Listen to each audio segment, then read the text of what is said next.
Look at the London Underground during rush hour. In environments like this, the physical architecture is optimized for one variable: physical throughput. Speed takes absolute priority over persistent network connectivity. Imagine a commuter passing through. Their iPhone is buried deep in a pocket. The screen is off. The device is completely locked. No FaceID scan has occurred, and no passcode has been entered. Yet thousands of miles away, a retail payment terminal successfully authorizes a $10,000 withdrawal from that exact device. Attackers bypass encryption entirely by utilizing a man-in-the-middle relay architecture. They intercept the conversation. In this schematic, we see the attack architecture. The victim's smartphone emits a signal. An attacker standing nearby with a concealed radio frequency device, a proxmark, intercepts that pulse. The proxmark ghosts the data through a secondary burner phone over the internet, delivering it directly to a retail payment terminal. This exploit represents a deliberate engineering compromise built directly into the EMV payment standard utilized by global financial institutions.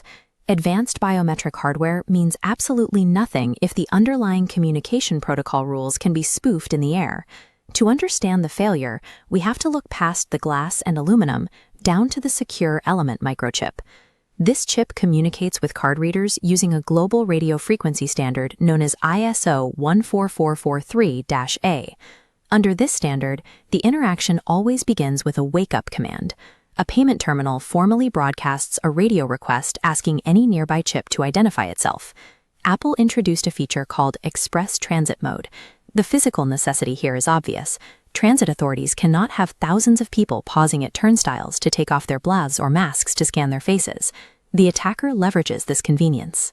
The proxmark device is programmed to perfectly mimic the unique hardware identifier of a legitimate subway barrier.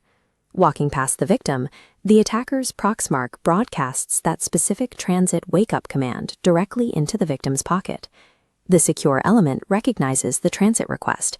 Following its strict programming, it blindly opens a radio connection to authorize a fare, never once waking the phone screen.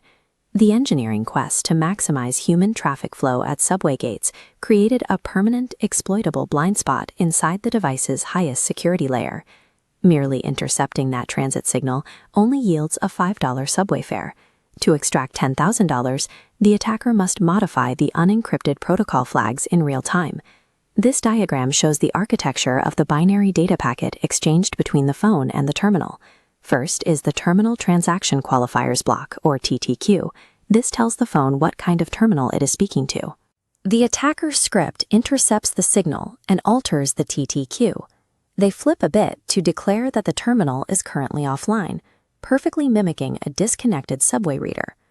In response, the phone generates the Card Transaction Qualifiers block, or CTQ. Deep inside the CTQ is the most critical vulnerability point, the CD-CVM bit. Here is the digital perjury. As the data flies through the air, the attacker's script intercepts the packet and flips that CD-CVM bit from a 0 to a 1.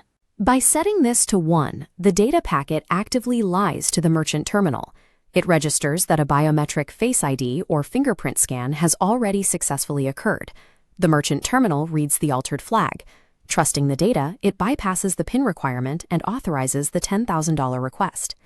Attackers bypass the encrypted core by manipulating plain-text logic gates in transit. Systems are only as secure as their weakest unencrypted instruction. A highly encrypted EMV transaction should fail if altered. Changing a single bit in the header should destroy the entire transaction's digital signature. Mastercard's baseline protocol approaches the problem with exactly this logic. This schematic outlines Mastercard's reliance on asymmetric cryptography.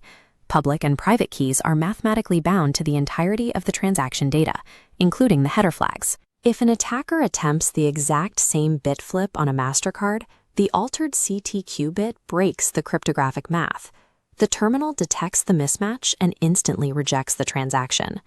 Visa utilizes a different standard for environments like offline transit. Visa intentionally drops the asymmetric RSA requirement in these settings. Forcing an offline turnstile to compute complex cryptographic signatures creates milliseconds of lag, which translates to massive crowds backing up at subway stations. Instead, Visa falls back to symmetric cryptography.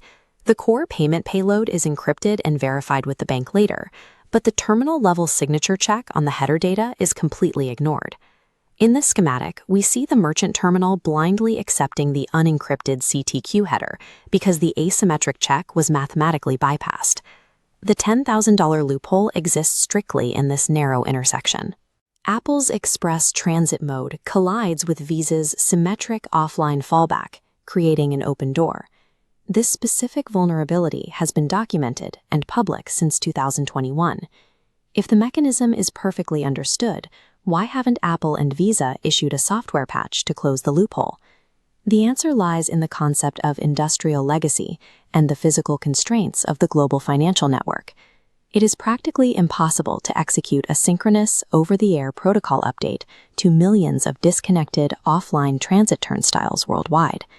Updating the phone's protocol might break compatibility with the gates, stranding commuters across the globe. Apple deflects the responsibility, pointing out that the security failure lies within the specific card network's authorization policies. Visa relies on liability protections rather than executing massive protocol overhauls. From a corporate engineering perspective, the math is simple. Absorbing 2 cents of fraud for every $100 processed is vastly cheaper than breaking global transit compatibility. The only functional mitigation available to secure a device against this protocol mismatch is manual intervention by the end user. Inside the iPhone settings under Wallet and Apple Pay, the Express Travel Card feature must be completely turned off. The system functions exactly as engineered. At a global industrial scale, absolute cryptographic security is always traded for operational throughput.